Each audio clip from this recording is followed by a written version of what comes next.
Shalom Aleichem, Erev Tov. Tonight's class is dedicated for the Refuah Shlema of Miriam Tzipora Bat Rachel and Ephraim, Matan Ephraim ben Netanel Rachel, and my friend Rabbi Yaakov ben Chana, as well as Yaakov ben Farach. The Refuah Shlema, B'ezrat Hashem. We're continuing the laws of war. It could be that last week's shiur wasn't recorded. Could be. We'll find out. So if you're watching this on YouTube and you're missing a shiur, okay, then next time be here in person. We are reading the Torah right at the end of Parashat Shoftim.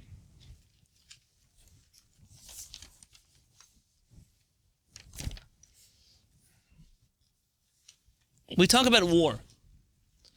And that's where we're up to in the Rambam. We're starting the next chapter in the Rambam's Mishneh Torah. And he says, Ki tetzeh lamilchama al oyevecha. You see this? You see? It's verse 1 of chapter 20. Page 1036 in the Art Scroll. When you go to war against your enemies, v'ra'ita sus v'rechev am rav mimecha. And you see a lot of horses, a greater number of soldiers than you. Lo tira mihem, do not fear from them, ki Adonai Elohecha imach, because Adonai your God is with you. Hama'alcha me'eretz Mitzrayim, who took you out of Egypt, who brought you up out of Egypt. Vehaya, and it will be, and this word should be pronounced like this. Ke, I'm talking about the vowels, okay? Ke, ka, rov, chem. Yes? Rav Mazuz writes here in the notes that the kuf is with a kamatz rachav. And the resh is with a kamatz chatuf, otherwise known as kamatz katan. So you go the first one a, and the second one o. And the next vowel is a shva, but it's a shva nach. So the vet over there is not Kekarov vechem, but kekarov chem. You just say the v without getting stuck on it. El hamilchama, and when it comes to you're coming near to the war. V'nigash hakohen. By the way, this rule you should know is on all the Hebrew words. So the Academy of the Hebrew Language, who I'm subscribed to their channel for mostly entertainment purposes, the Academy of the Hebrew Language, they've decided all kinds of things about Hebrew, and they always fight about these words. And they now have become a little more politically correct, and they say that the Academy of the Hebrew Language does not force one to pronounce words in either a Hebrew or Sephardic, Hebrew Sephardic or Hebrew Ashkenazi manner in this sense. And so there's certain words that you can say two ways. So Israelis use the word for the afternoon. Yeah, achaha, sohoraim. In Sephardic Hebrew, that word is pronounced tzahoraim, right? Like, whereas in Hebrew they would say tents in plural. How do you say one tent? Ohel, plural tents. Ohalim in Sephardic Hebrew, aholim. It would be the second kamatz is going to be o. Yes, certain words like this that you find. So you come near to the war, meaning you're about to enter war. V'nigash hakohen, and the kohen approaches the people. V'diber el ha'am, and he speaks to the nation. V'amar alehem, and he tells them the following words. Everything's okay there? Just some car out on the street.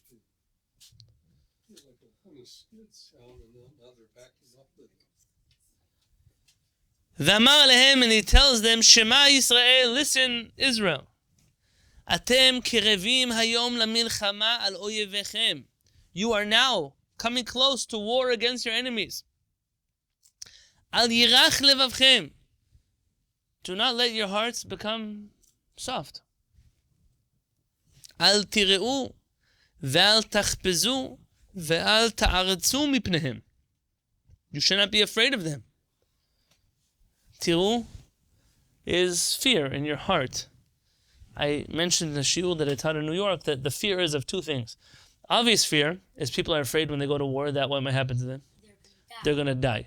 Or they're going to or they're going to kill. There's a second fear. There are people who are afraid to kill. When you go to war, you cannot worry anymore about dying, and you cannot worry anymore about killing. Now you're at war. At war, you're at war. The second, al tachpezu. What does it mean, al tachpezu? What does chipazon mean? Do not be hurry. Don't hurry to what? Seems to be don't hurry to run away from the war.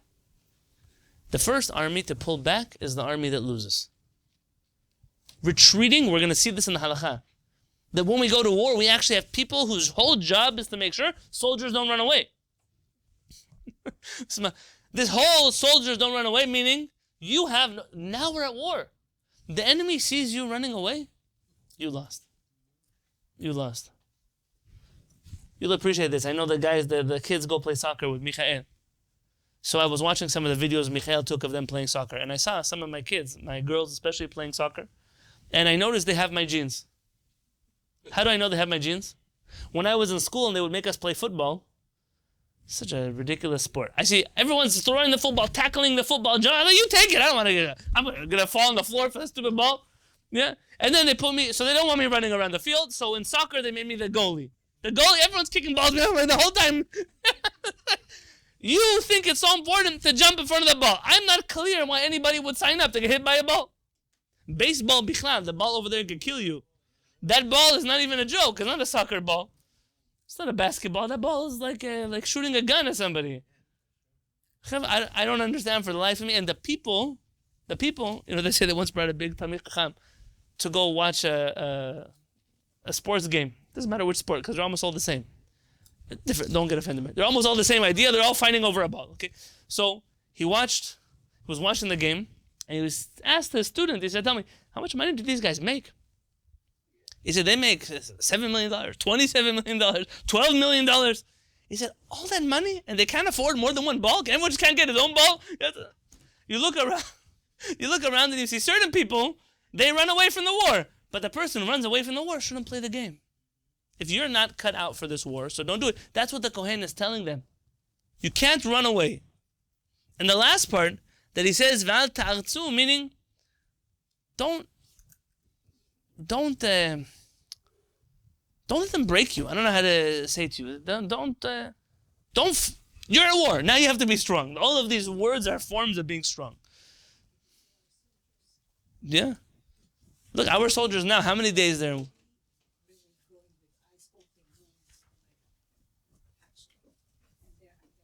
That's true. By the way, I was watching the Prime Minister. He went to go speak to some soldiers. This guy was in a wheelchair. He already didn't have legs. And the Prime Minister said, "How do you feel?" I said, "I feel miserable." I said, "Why?" He said, "I'm waiting for them to give me already my fake legs." He said, "Because I want to go back to battle already tomorrow. I'm sick and tired waiting here."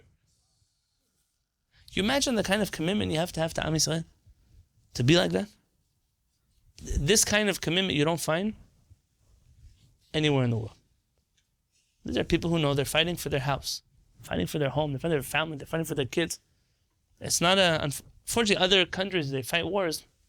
It's another place, another universe, different. They're getting involved in other people's politics. If I don't do what I need to do, tomorrow it's my backyard. Tomorrow it's my kibbutz. Tomorrow it's my village. Tomorrow it's my Beit Knesset. So he continues. So the whole thing here, the Kohen is saying, Ki Adonai Elohechem, because Adonai your God, HaHolech imachem, who is going with you, Lihilachem lachem im oyevechem, who is going with you to fight with you against your enemies, Lahoshia etchem, in order to save you. V'diberu hashoterim el ha'am lemor. And now the shotrim are the officers. They speak to the nation. So the Kohen says his part, and now the officers, they say their part. Mi ha'ish asher bana vayit chadash. Who is the man who built a new house? Velo chanacho. He did not dedicate it. Literally, meaning he did not live in it. There are people who build a house. They build a house, they did not even get a chance yet to live inside of their home. All that work, you know how long it takes to build a house?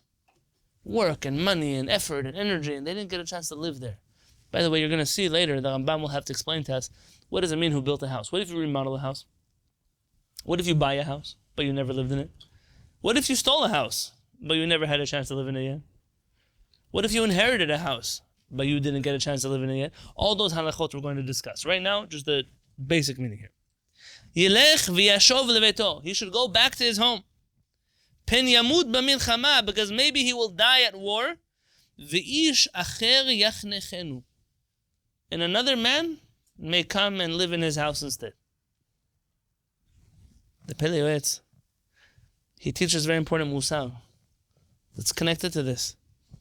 Because so many people spend so much money and effort and energy on a house, the best house, their dream house, da da da da.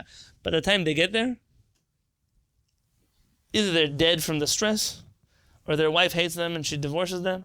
But bottom line is, he says that sometimes it happens that a man waits his whole life to live in a house, only for him to die or get thrown out, so another man can live in his house. He said, what's the point? What's the point of working so hard, only to find out that I didn't even get to enjoy the house that I got? And here he continues, and the Kohen says, the Shotrim, they tell us, Umi haish, and who is the man? Asher nata kerem velo chilelo. Who is the person who planted a kerem, a vineyard, and he didn't yet have a chance to eat from it? How long do you have to wait until you plant your trees? 3 years. I mean, the 4th year, he didn't get a chance yet to enjoy from these fruits. Yelech v'yashov leveto. He should go back to his home. Pen yamut b'milchama, because maybe he'll die in war. V'ish acher yechalelenu, and somebody else will enjoy his fruits. Now that's again a question. Does it apply only to vineyards? Does it apply to regular fruit trees? Does it apply to something that you inherited from somebody else, something you bought from them? Yes. Umi haish, and who is the man asher eras isha velo lekacha? Who is a man who, and I'm sure Art Scroll is going to say, what, betrothed? What do they say? Nobody's looking in the English? Betrothed. I don't know what the word betrothed means. I'll tell you what the word eras means, okay? In a halachic marriage, there are 2 steps. What are they? Erusin and Nisuin. In rabbinic literature also, Kiddushin and Nisuin. Kiddushin is the part where they agree to be married to each other. For example, the giving of the ring, the writing of the ketubah, But in the time of Erusin, the bride still stays in her father's house. Yes? And only later, whenever the conditions are met for them to live together, happens the act of Nisuin, which is marriage. Unfortunately, in modern Hebrew, they use the word Erusin to refer to an engagement, and a Nisuin to refer to a marriage. That's what in modern Hebrew they use the word. In halachic literature, that's not true. By the way, we do, in today's world, we do the Erusin and the Nisuin at the same time. We, right away after we give the ring and we do the Ketubah, we right away do the Nisuin, which is why we use 2 different glasses of wine, because it's 2 completely different ceremonies. We do them at once. The problem is a woman who's a me'ureset, if let's say he dies in that year, or she, not dies, let's say he decides he wants to leave her that year. She's still living with her father. He needs to give her a get. She has to get divorced. Do engaged women need to get divorced? No, so the proper definition of erusin or me'ureset is not someone who is engaged. It is someone who is already married, but the marriage has not yet been consummated. She doesn't live with him yet in his house. Oh, very good. Nasa shehe'ela ota leveito. That's, yeah, very good. The word nisuin, the root of that is to lift, to take someone into your home. You go pick her up. That's how this works. Now, this is very important because a lot of people can be me'urasin, but they're not yet nisuin, and therefore there's a little bit of a gray area here in halakha between those 2 statuses. And Chachamim have a lot of things to say about that middle period. For example, now we're coming now to Pesach, There's a famous rabbinic teaching that if you don't know this halakha, now maybe it will make sense to you. Chachamim forbid us from eating matzah on Erev Pesach. On the eve of Pesach, you're not allowed to eat matzah. And the Chachamim say that someone who eats matzah on Erev Pesach is like someone who comes to take his wife in her father's house right before the wedding starts. Meaning, wait till tonight. What are you being so brazen to go to her room now and right before the wedding's in an hour? I mean, now is Erev Pesach. I know you like matzot. Today, don't eat matzot. Tomorrow, eat matzot. Tonight, there's a mitzvah. The phrase the Chachamim are using of Erusin is only understood in the context of Erusin and Nisuim, not an engagement and marriage. So I don't actually know what the English word to betroth someone means, but in Hebrew, that's what this word means. So, who is the man who eras isha velo lekacha, and he did not yet take her to his home? Yelech v'yashov leveto, he should go back and return to his home. Pen yamud b'milchama, because maybe he will die in war. V'ish acher yikachena, and another man will take her and marry her.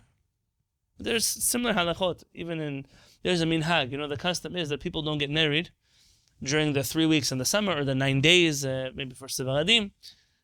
And the question, should you get engaged in these times? Or the Sefirat HaOmer, that's even worse. Here, or the question, can I get engaged in any of these time periods? And Chachamim are very careful that you should even get engaged on Erev Tisha B'Av. Why? Because someone may come and take it from you. Because someone else might come and marry her instead. We don't wait around for too long. What do they say in English? You should put a ring on it. There are people who don't know how to commit. They're forever waiting and waiting and waiting and waiting and waiting, but they don't know how to say, I'm ready to commit. There was once a couple came to my parents' house.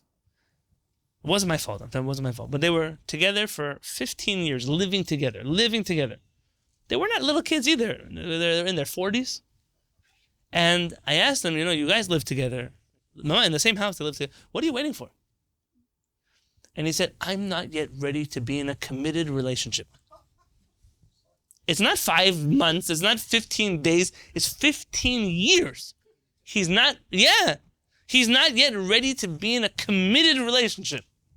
I know a Catholic nation is, why buy the cow if the milk is free? Okay, I don't want to get in trouble. That wasn't me. So here is something fascinating. That this couple ended up getting a little bit close to a certain Beit HaKnesset, and the rabbi there pressured them, get married. They got married. Even the year didn't pass, and they already were divorced. Something happened. That he feels committed, now he can't stay married. It's a very scary thing, but there are some people that they have a problem with commitment. So if you're with somebody who has a problem with commitment, give them an ultimatum. Because you can't stay floating around forever. It just can't be that way. Also, sometimes if one person doesn't want to, there was a couple in Denver, a young couple who really wanted to marry this young woman. They were both Israeli. And she wasn't sure, she wasn't ready. He found somebody else, married her, and she was devastated. But it's okay to not be sure and not be ready, so don't be in someone else's life. But how can you be in someone else's life, you're not sure, you're not ready? By the way, that's only in this culture that we live in. In another country, her father already can't break her legs, or she would break her legs, depending what kind of culture you're in. Yeah, what kind of sometimes it's her. I don't have to blame everything on him. If you know you found something good, what are you waiting for?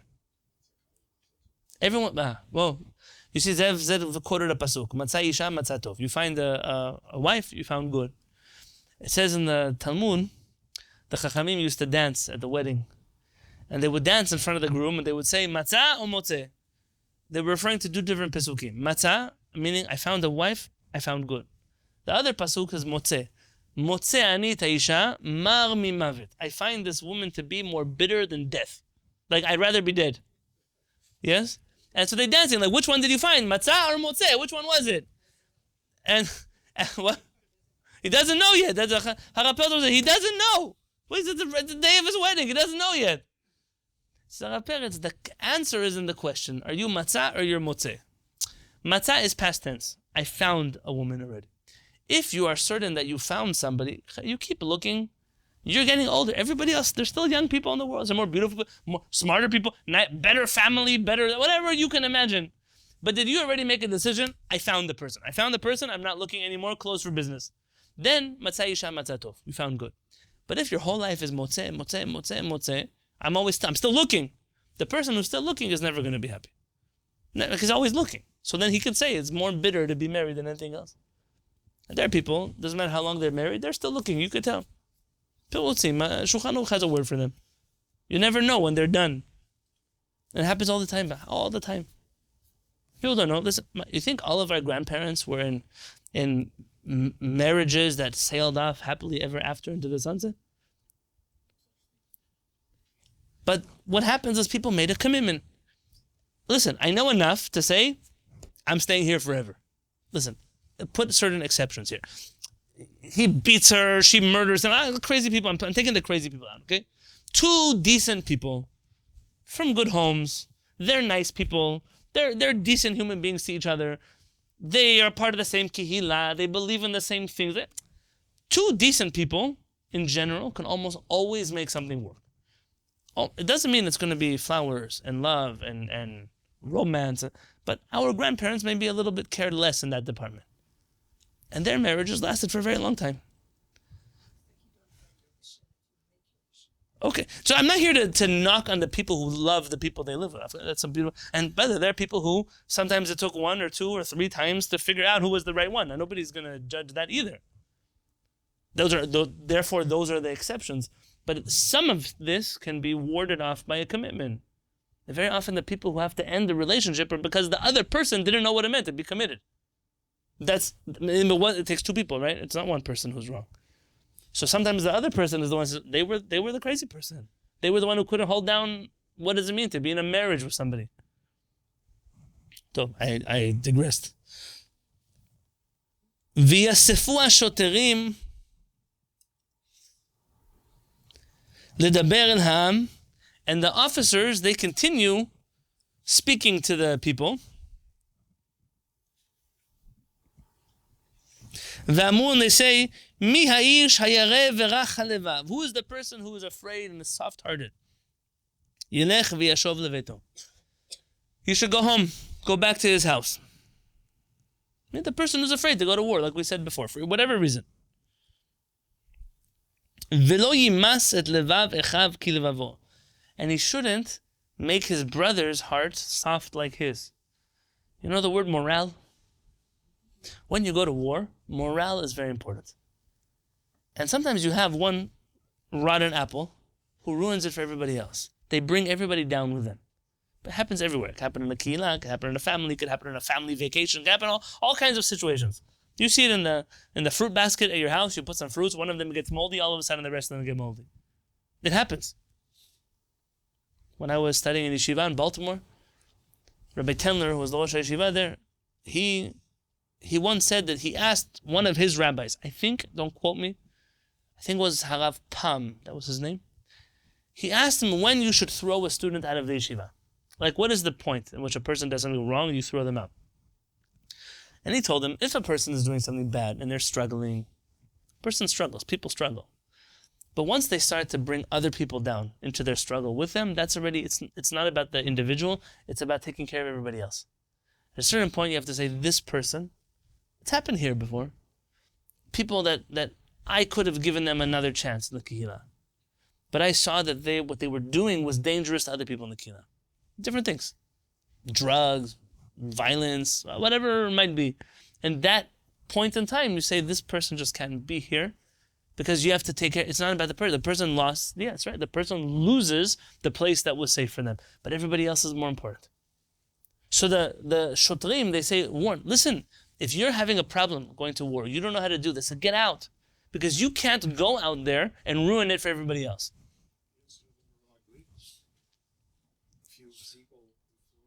The whole nation. It doesn't take a lot. It's kind of like a dough. You need a little bit of starter to make the dough rise. Yes, the dough starter is disgusting. Maybe influences sometimes good things eventually, but a little bit of bad could cause a lot of damage. V'haya ככלות השוטרים לדבר אל העם, ופקדו שרי צבאות בראש העם. And then what ends up happening is when they stop speaking, they appoint officers to lead the people into battle. So that's the next step. So all of this conversation with the soldiers happens when? When they're preparing to go to war. And the Rambam is going to explain to us that there's two stages. There's before they're crossing out of the land of Israel and once they're actually ready to go into battle. There's two different stages where the different speeches are given, but there's two different things that are being said. Yeah? You want to tell us something? Okay. Now, if you look together with me inside of the Rambam,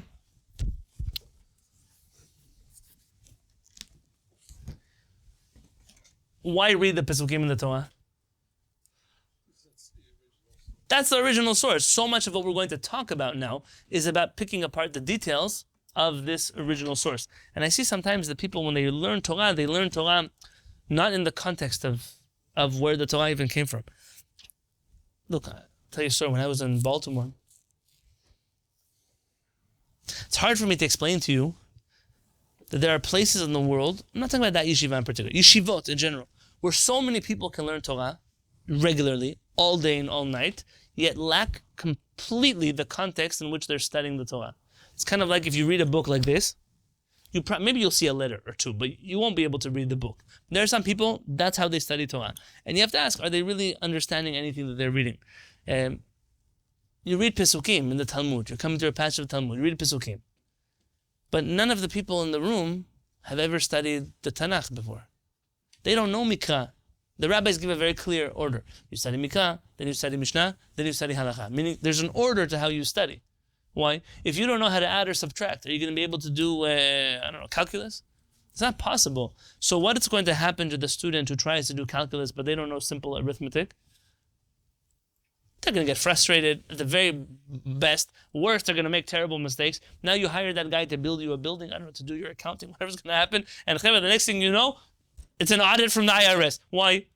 Because the basic building blocks are not there.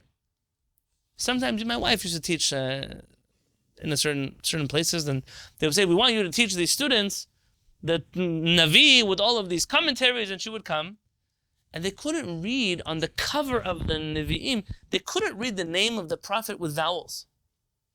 She said, how can I teach people how to read? They want me to read commentaries. They don't even know how to read.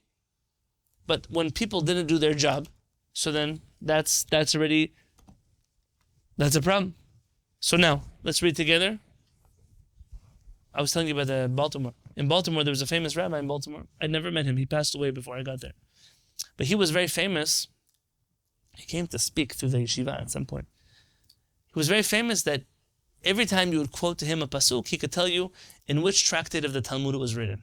Like, you'd read to him a pasuk from Yirmiyahu, that's a Bava Metzia. But he didn't know the Nevi'im. He only knew where the Pesukim appear inside of the Talmud, which is it's an absurd. It's like, imagine reading Rashi, but not studying the Chumash. Like, you don't know the Torah, you're just reading the commentary. It's a very unusual thing. There's a whole world of people who study Torah like that. And maybe you don't believe me because you've never met such people, but it's a very real situation. And then you say, wow, the person is studying Torah and they really don't understand anything because they don't know where all of this came from. So,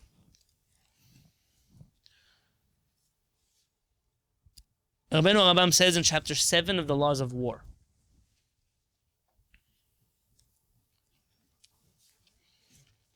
Echad milchemet mitzvah, ve'echad milchemet hareshut, whether it's a mitzvah war or it's a reshut war, meaning it's an obligatory war, it's an elected war that the king chose to go into, right? Let's remind ourselves, milchemet mitzvah, one of 3 wars. 7 nations, Amalek, or anyone that comes to attack the Jewish people, any defensive war, that Am Yisrael needs to protect itself. Milchemet HaReshut is any war the king decides he wants to go to. He has to get permission from the Sanhedrin before he goes to war, but he can decide, I want to conquer another country, I want to make my borders bigger, I want that money, whatever it is, the king, people go to war for all kinds of reasons. Such a primitive thing. Well, you don't think this country ever goes to war for things that it wants from other people? I once was watching a documentary about a guy named Kiki Moreno. You heard of him? He was a famous CIA agent or DEA agent who was operating with to stop the cartels, the war against drugs in Mexico. Kiko Camareno, thank you, that was his name, Kiki Camareno. And in the interview, they interviewed somebody. One of the people they interviewed was from the cartel. And he said, you call us a cartel? He said, the biggest cartel in the whole world is the CIA. They're selling drugs, selling guns, selling terrorists. Like all kinds. He said, you think we're bad? You don't even know what your own country does. Now, why do we not think that that's a cartel? Because it's our side of the story. Nobody thinks that, we're very proud of our cartel. I'm sure in Sinaloa, they're also proud of their cartel. Everyone's proud of their cartel, but at a certain point in time, you have to ask yourself questions. How embarrassing is it sometimes when we go to war and the people that are fighting us are the guns that we gave them. We paid for them. You remember seeing the ISIS trucks that were driving with American, they were American trucks that they were driving. It's unbelievable reality sometimes, but that's the world. Don't think that any civilized country doesn't go to war for their own interests or their own. That's part of the ugly way that the world works. Sometimes a necessary way the world works. When Iraq-Iran war, so this country chose which side of that war to fund because they had an interest for that. But then later in history, the story turns, then it's again back to the drawing board, and now the other side is the enemy. That's why Chachamim tell us never trust the government, because they only bring people close when they need them. And the moment they don't need you, you're disposable. You're disposable. This is, people get very excited sometimes. Wow, this politician loves us. The moment it's not worth it for them to love you, they're gone. Nobody ever learns from that mistake either. There was a time where this country was not an ally of Israel. There were other countries that today you might not like. They were the allies of Israel. And today this country happens to be a strong ally of Israel. And if that changes, the world is, that's the way the world works. People play chess all day long with other people's lives. There are countries in the Middle East, they became allies with us. Allies of convenience, allies for strategical reasons. There are other ones that pretend not to be our allies, but they're allies in us. Everyone's playing a game, Cheva. And that's part of what politicians do. It's not our problem, but that's one of the reasons why people sometimes go to war. It's why the king can't just decide to go to war, because he needs to have another body keep him in check. That is the Sanhedrin. And they have to know a thing or two about politics and wars, or else how would they be the body who could approve whether or not people go into war? There were times in the last few presidencies where this country declared a state of war. What happens in this country when it's a state of war? Here. There's a word for it, a fancy word. Those of you who are familiar with American law. It happened a few times in your lifetime while I've been living in the United States. When this country is in a state of emergency, certain checks and balances that usually exist in government disappear. They're suspended. So of course, to give all that power to the president, maybe you need it in a time of war. You don't have time to vote on everything, but it's a very dangerous thing to do. Because if the wrong person has that kind of power, then terrible things could happen.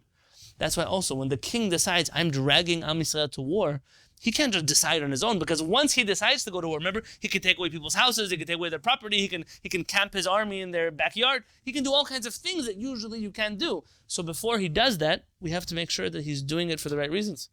And who vets him? The Sanhedrin. Who else decides whether we go to war? There's another part of the Jewish government. The Nevi'im are part of this conversation. Who else? We have a few parts to our government. We have a king. We have a Sanhedrin. We mentioned a Kohen. What does the Kohen do? Remember, he consults with the Urim V'Tumim at a certain point in history. This was part of what they did. Maybe when the miracles ended, so that also ended, but that was part of that. And what else was fourth person? The prophet. In a perfect world, the prophet is the one who criticizes the king. Now, very often the king just kills the prophet. Like, that wasn't always perfect, yes? But in the perfect model, so why does the king have a prophet? Who's going to keep the king? Who's going to give him musar? You can't walk over to the king and say, hey, you're a bad king. But someone has to do it. Someone has to tell the king, hey, you can't do certain things. It could be. That's why we need a person who that's their job.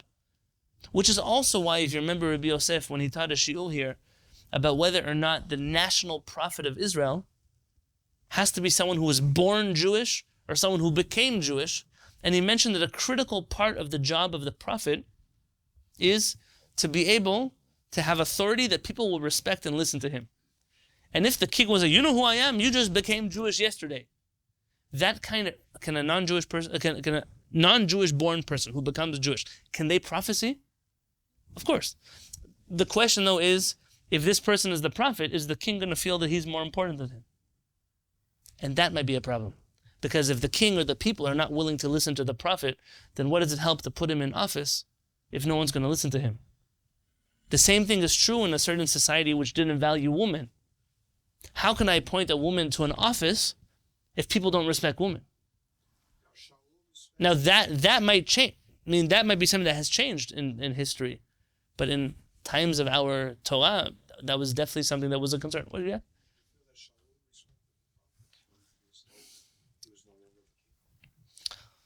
I think, and we've witnessed this maybe more recently than other people have, I think that the transition of power is a very, very difficult thing, even for very great people. For bad people, for sure, it's difficult. So, Shaul, what I would like to judge Shaul is in the context of his whole life. Who was he? And it seems that our Chachamim, in the context of Shaul's whole life, Rambam writes in the Laws of Teshuvah, that Adam nidon lefi rov ma'asav. We judge a person based on the majority of their actions.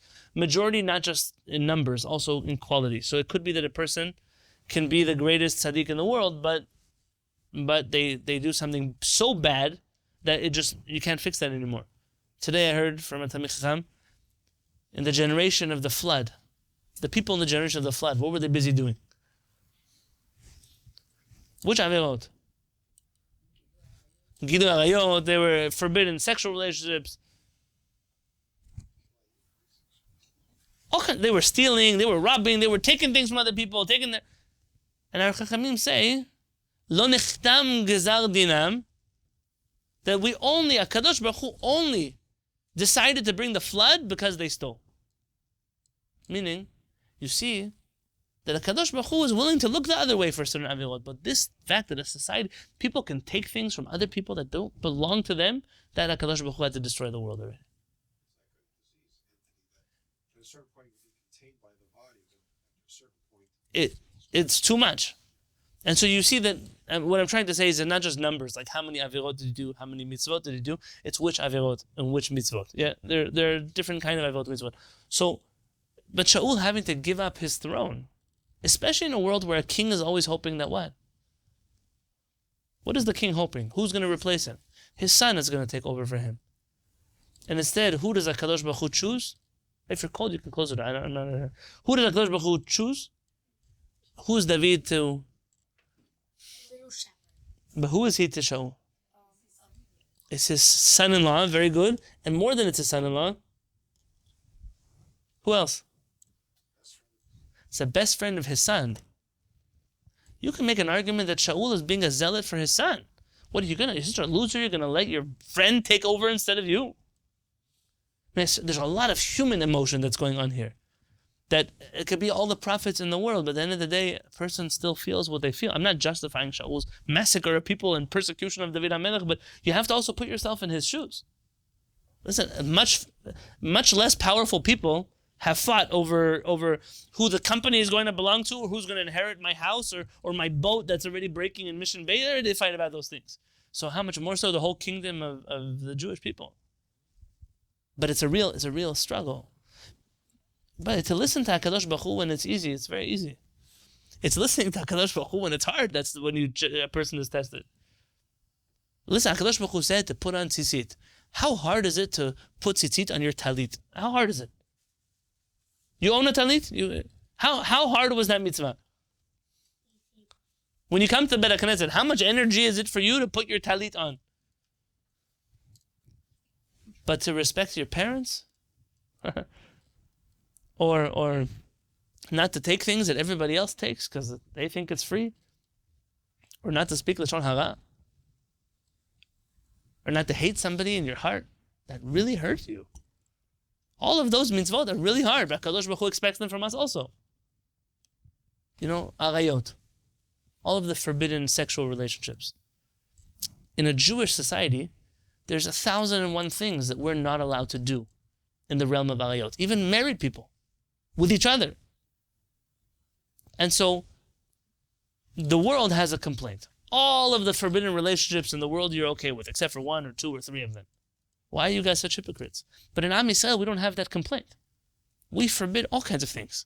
A person is born, they have a certain desire for something, but that something is forbidden. I'm not telling you life is easy, Chava. Some of the things that we have to keep are more difficult than others. And I don't judge anybody who fails in that department. But to say, because I struggle with something so deeply that it must be okay for me, it's a very unusual argument, at least in the Jewish context. There are a lot of things that are hard for a lot of people. Maybe you don't have that desire to do that avirah, but somebody else does. And that person, every day in and day out, that is their struggle. I'm not telling you to judge a person. I'm telling you that we don't give in to our struggles. We don't have a Torah like that. So we can struggle every day, and every day is a new day. And what we messed up yesterday, we'll try again tomorrow. But these are important things. So let's go to the Rambam a little bit. So any war. Mimanin kohen ledaber el ha'am b'shat ha'milchama. We appoint a kohen to speak to the nation during war. Umoshchin oto b'shemen hamishcha, and we anoint him with the anointing oil. By the way, don't Google anointing oil. You will fall down some of the craziest Christian rabbit hole you'll ever drop down. It's something incredible. This term clearly means a lot more to them than it does to us. Okay, I'll just say that for obvious reasons. Umoshchin oto b'shemen hamishcha. So we anoint him with anointing oil. V'zehu hanikra meshuach milchama, and that is what we call the anointed one of war. Like who else? Who else has that name? Mashiach. Who is Mashiach? From the word that he was Mashuach. He's anointed. What does it mean to anoint someone? Tell me people who get anointed in Judaism. The king gets anointed. Who else? Kohen Gadol, especially, right? What does it say, Vaikra?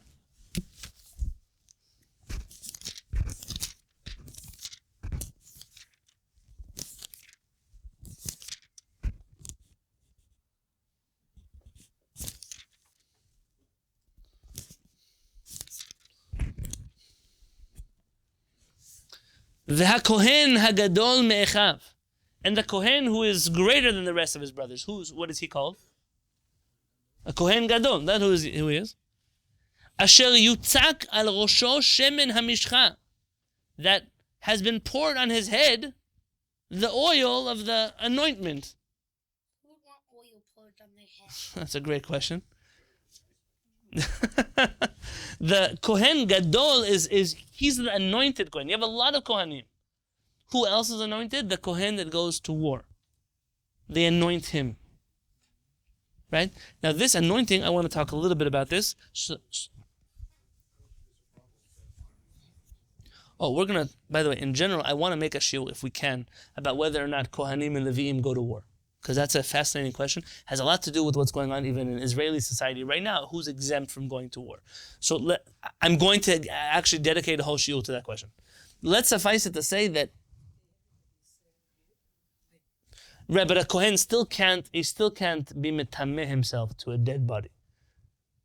Yeah. That's what you see. Seems elsewhere that the Rambam says that the Levi'im, the whole tribe, doesn't go to war.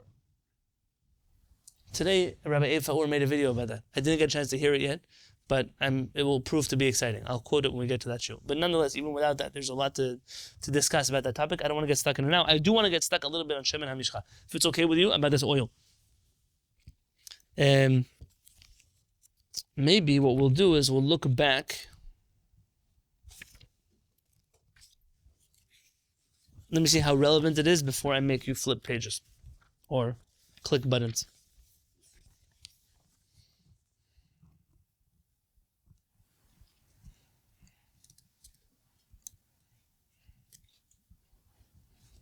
Okay, let's do it.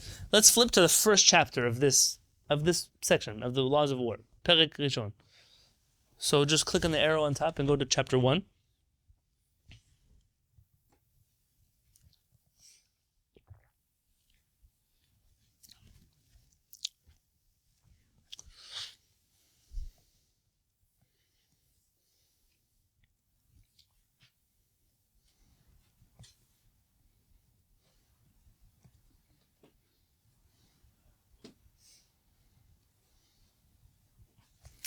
So look here in Halakha Zayin, the 7th one, but about what I just spoke about, look in Halakha Vav here. Ven mamidin melech velo kohen gadol, we don't appoint as a king or as a kohen gadol, lo gara, a gara seems to be a person who was a bloodletter. What does it mean bloodletter?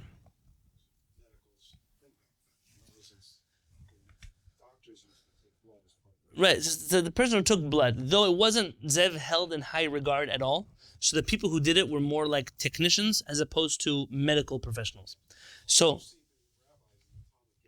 getting their blood led, so it was kind of the way you would look at a person who was coming home to make you a spa day. It was that person, like an attendant, yes? And not, I mean, I'm talking in terms of status, not in terms of what the purpose for it was. They were trying to avoid all kinds of diseases and those kind of things. That's the purpose for it. Velo sapar, what is a sapar? A barber, a hair cutter. Velo balan, who is the balan? Balanit is the female version. What is the balan? The person who's responsible for the bathhouse. They're the one, heating up the water, or maybe handing out the towels, mopping the floor. They're in charge of the bathhouse. You know when you go to the public bathroom and there's a person who works there? That's a balan.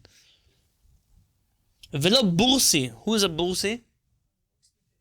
The leather, and he all day long, what does he smell? Like terrible, like the decomposed bodies and chemicals, all the things he uses. And wherever he goes, you can still smell him. I had a friend who used to work in a you're gonna love this one, in a kosher fast food stand at an amusement park on the East Coast. They only served deep fried food. Anything, it doesn't matter. They served deep fried chicken, deep fried potatoes, deep fried ice cream, deep fried pickles.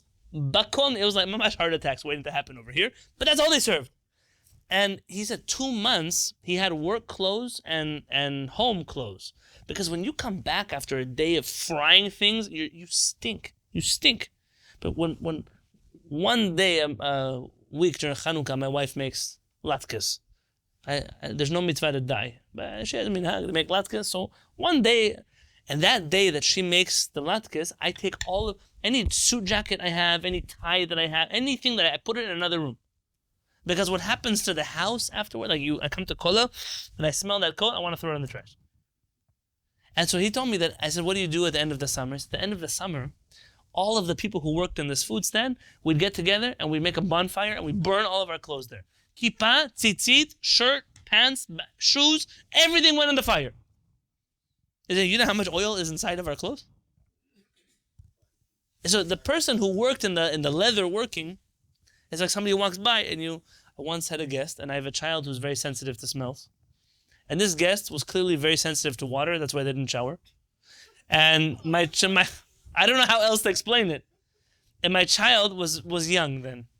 And they walked by, like this, it was a Shabbat table, and said, "Oh my gosh, Abba, this person smells so bad!"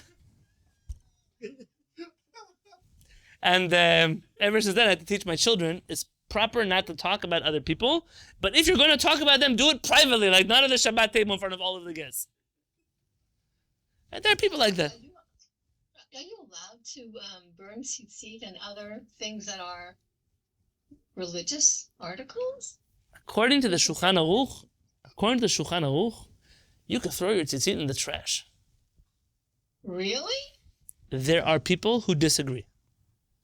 They're definitely poskim. I'm not talking about the talit. Why? Talit is something you wear purely for prayer.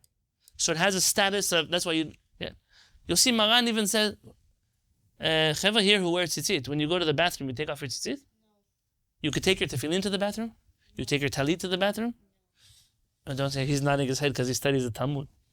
It's not so clear you can't take your tefillin or your talit, but even Ashkenazim who wear a kittel, on Rosh Hashanah and Yom Kippurim, they don't take it to the bathroom. It's something you wear for tefillah. So, and there are different statuses of Kedusha. I'm not going to give a class, but there's Tashmishei Kedusha, Tashmishei Mitzvah, all kinds of different, the Talit bag has a different status than the Tefillin bag has a different status than the Torah ark, all kinds of different halachot here. But in the basic level, tzitzit, you can wear them to the restroom. For example, the poskim in Morocco, one of the reasons they gave why the people don't wear tzitzit, because nobody in Morocco wears it, mamash nobody. A few Talmidei Chachamim, very special ones. Tzitzit, I'm talking about the one on here. They were so particular to take off the tzitzit before they went to the bathroom that they knew the regular people weren't careful about these things. Why were they careful?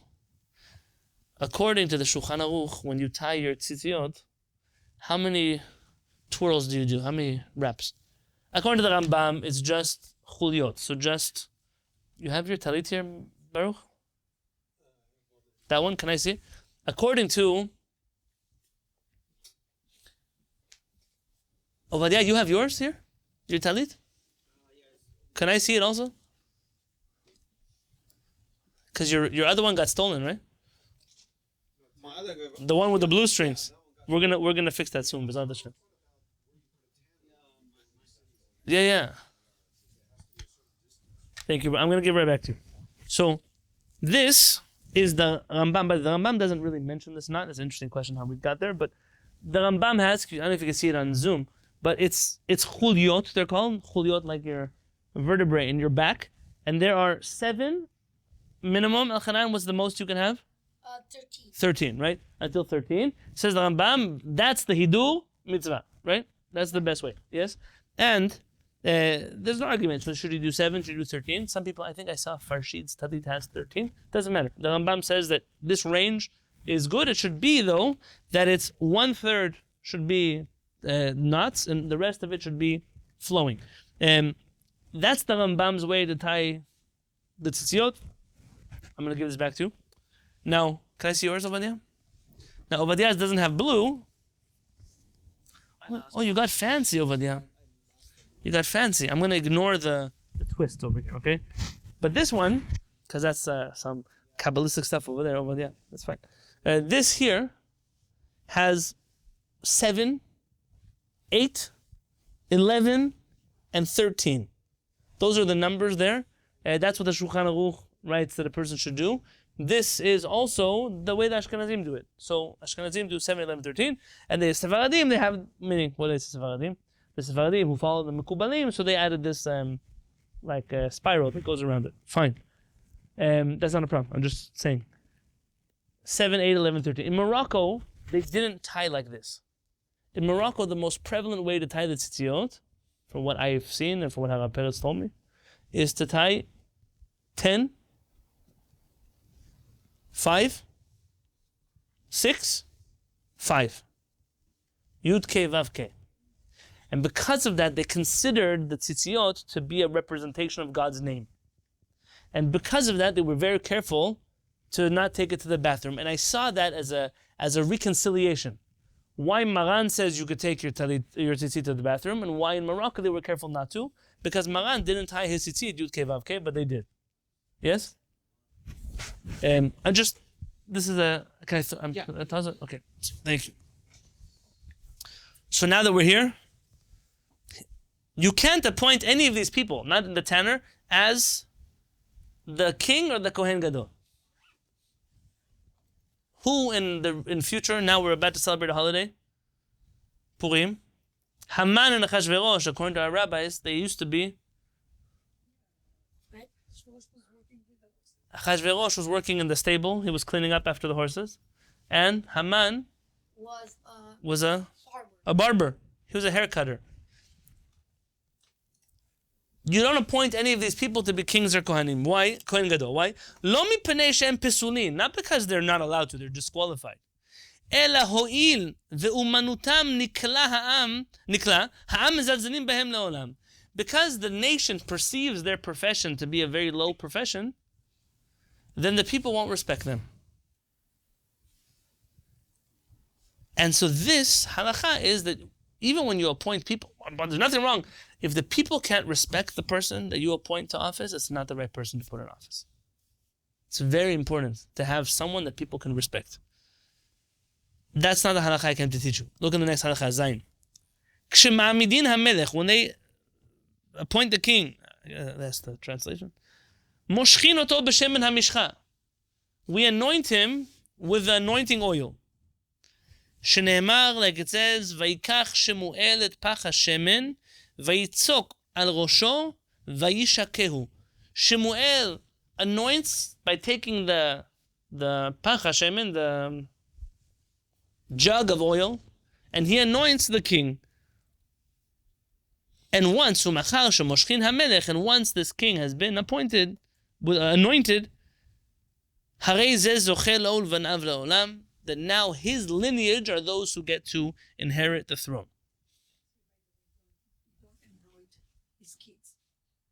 Interesting question.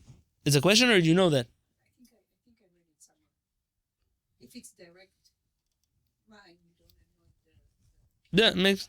I'm actually not a baki in the laws of Mishicha. Makes sense. Fine.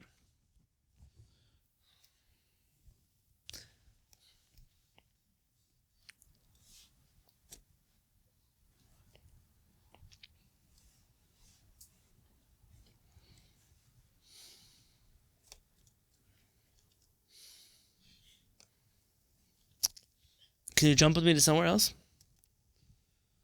Look in the Rambam.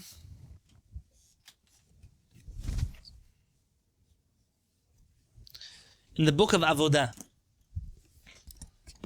In the book of Avodah, you have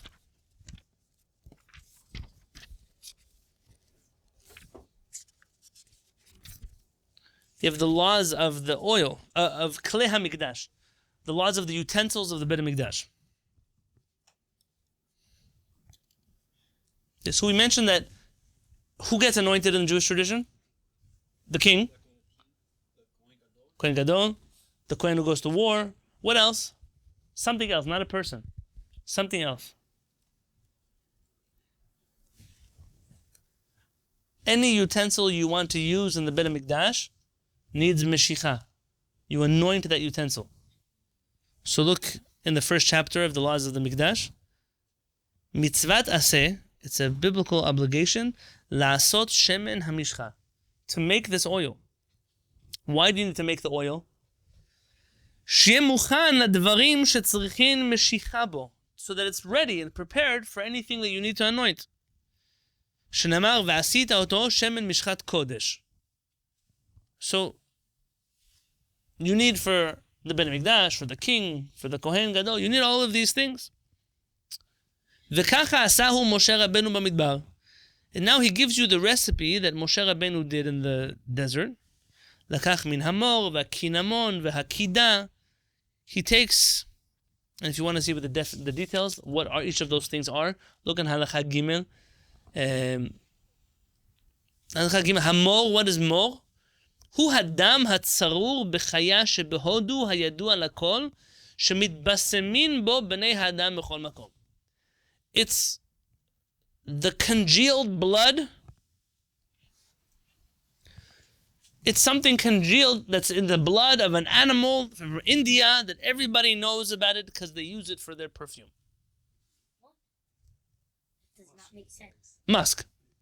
No. It's actually the sweat gland. Very good. It's not actually from the blood. Yes, it comes from the glands of the musk deer. And it's not, Rav Kapach points out, it's not actual blood. Like, the Rambam's not referring to blood. Hakinamon hu ha'etz haba mi'iyeh hodu. It's like the essence, like the secretion of the Right. The Rambam is using dam as like a bodily secretion. Yes? Cinnamon is a tree that comes from the islands of India. Sherecho tov, it has a good smell. Umitgamerin bo b'nei adam. And people are mitgaberin bo. What does that mean? They burn it as incense. People burn it in their house and it makes everything smell good. V'akida hi hakosht. Some say kost. That's used a lot in global medicine. And there's going to be a question of what exactly that is. Also the what exactly is the knebosem, all of these things. The Rambam really gets into some details in the second chapter also. I don't want to get stuck on that. But back to this halakha. So Moshe Rabbenu made this, and he made a certain amount of it. And then look in halakha bet. V'shachak kol echad ve'echad levado. Ve'erav hakol. So what does he do with this? V'shachak.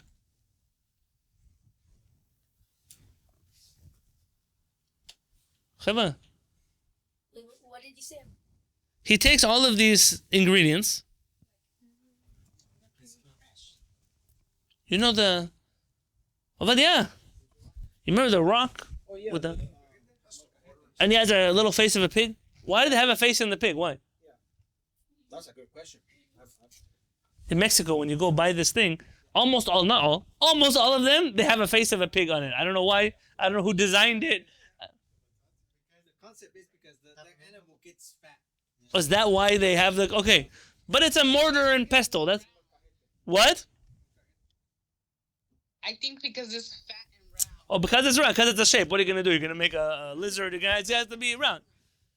Yeah. So this is the this is what Moshe Rabbeinu grinds, pulverizes all of these spices. Ve'erev hakol, he mixes them together.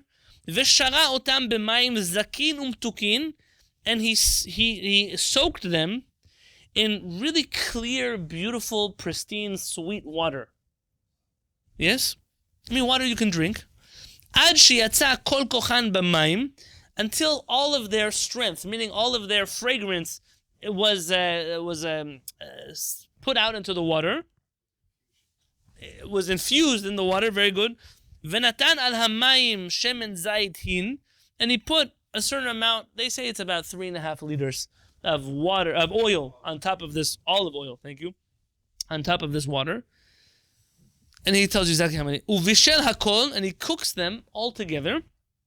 Al ha'esh, on fire.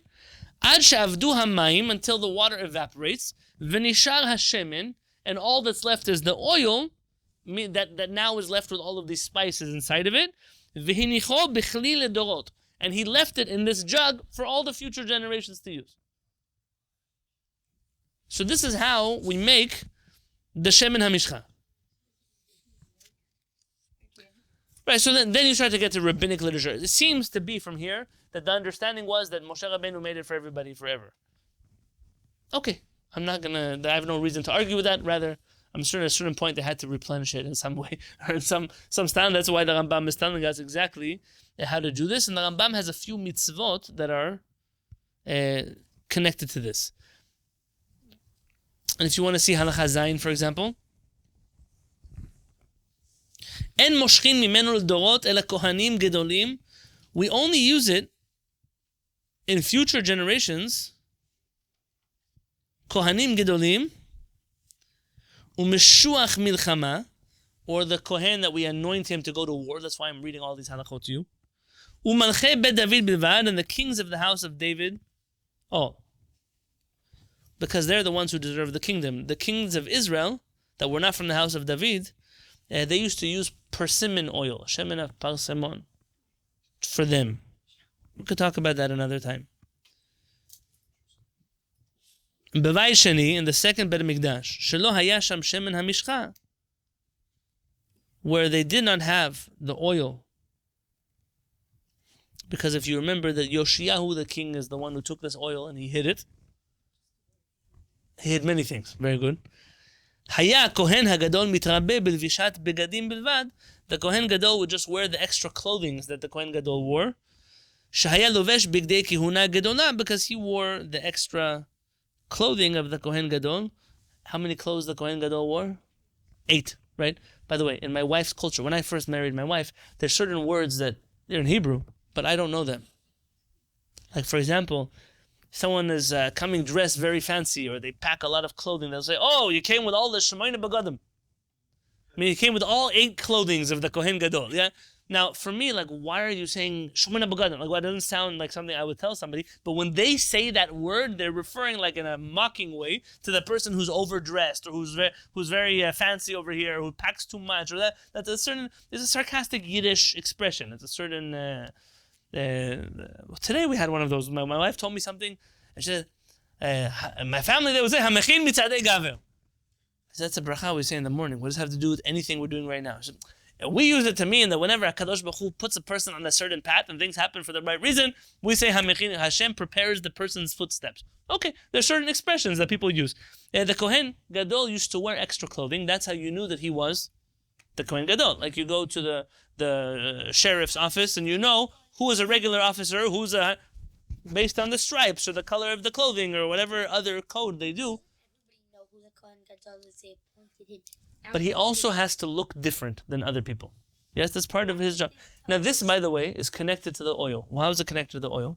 Right before the shiur, I asked Rabbi Yosef Zernigian to send me anything he has on Shemen HaMishchan, the oil, and he sent me in Abarbanel, in Shemot, chapter 30.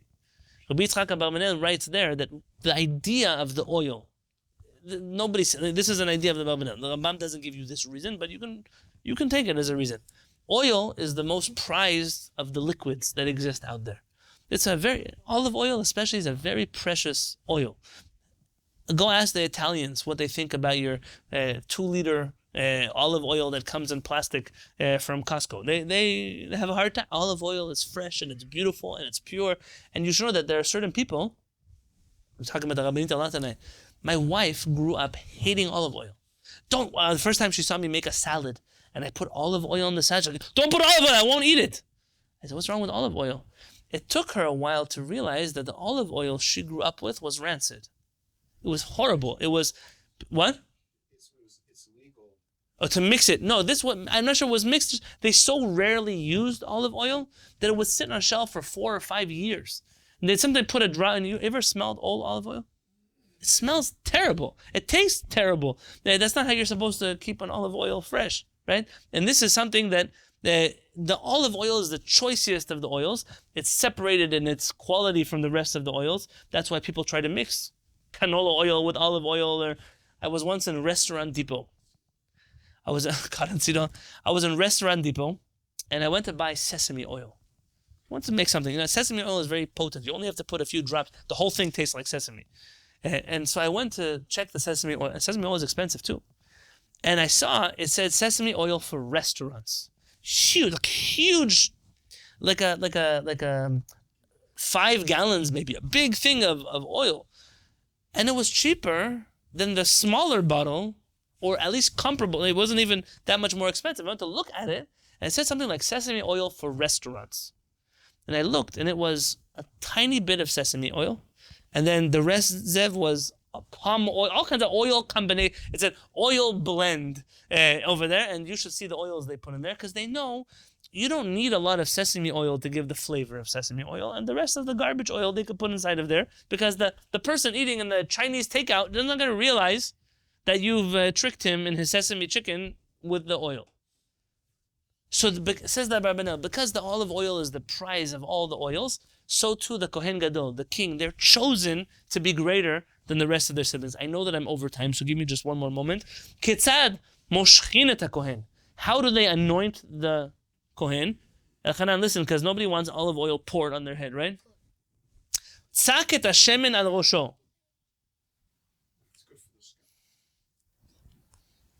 It seems like Rambam doesn't specify. But according to that Abarbanel that I told you, it seems like it is the Navi who is putting the oil on the head. V'sach mimenu al gabe enav k'min kaf yevani kazeh. And he puts him between his eyelashes in the shape of a Greek kaf, like a C. But that makes another problem. Isn't it supposed to get frozen? If he's taking it out, it's not going to get frozen when he puts it on top of his head. You mean like it drips down kind of thing? It stays in one place. Yeah, it's supposed to stay in one place. It's not. And that's the Kohen. What about the king? Umalchei beDavid moshchin otan kemin nezer al rosho. The kings of the house of David, they put it like a crown on their head. V'lo yimshach b'mkomot acherot v'lo yarbe b'shemen. They shouldn't put it anywhere else on the body of the Kohen or the king. And they should not put too much oil for two reasons. One reason, because they don't need so much. And two, so it doesn't drip on his clothes. By the way, Tamich Khan, for example, has an oil stain on his clothes, has to go change his clothes. But the Radbaz, he's the one who says shouldn't drip on his clothes. For right now, I'm going to stop here. We're discussed today the Shemen HaMishcha. That's because we have a Kohen that he gets anointed in order to go to war. Bezrat Hashem, next week when we study together, the whole shiur is going to be about what the Kohen tells the people and who are the people who go back. What does it mean that a person who's afraid goes back? So the whole army decides they want to go home, they go home. Bezrat Hashem, we'll do that next week.